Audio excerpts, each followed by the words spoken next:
بسم اللہ الرحمن الرحیم۔ سیدنا علی رضی اللہ تعالی عنہ بیان کرتے ہیں کہ رسول اللہ صلی اللہ علیہ وآلہ وسلم نے فرمایا، اگر مجھے اپنی امت پر مشقت ڈالنے کا خطرہ نہ ہوتا تو میں ان کو ہر نماز کے ساتھ مسواک کرنے کا حکم دیتا اور نماز عشاء کو رات کے پہلے ایک تہائی حصے تک مؤخر کر دیتا۔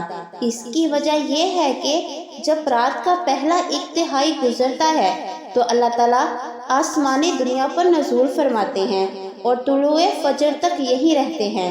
اس دورانیے میں ایک کہنے والا یہ کہتا رہتا ہے، کیا کوئی سوال کرنے والا ہے کہ اس کو دیا جائے؟ کیا کوئی دعا کرنے والا ہے کہ اس کو جواب دیا جائے؟ کیا شفاعت طلب کرنے والا کوئی مریض ہے، اس کو شفا دے دی جائے؟ اور بخشش طلب کرنے والا کوئی گناہگار ہے کہ اس کو بخش دیا جائے؟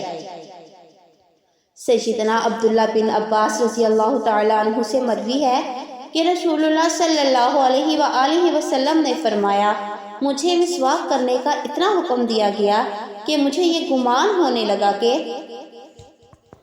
ان قریب اس کے بارے میں قرآن مجید نازل ہو جائے گا۔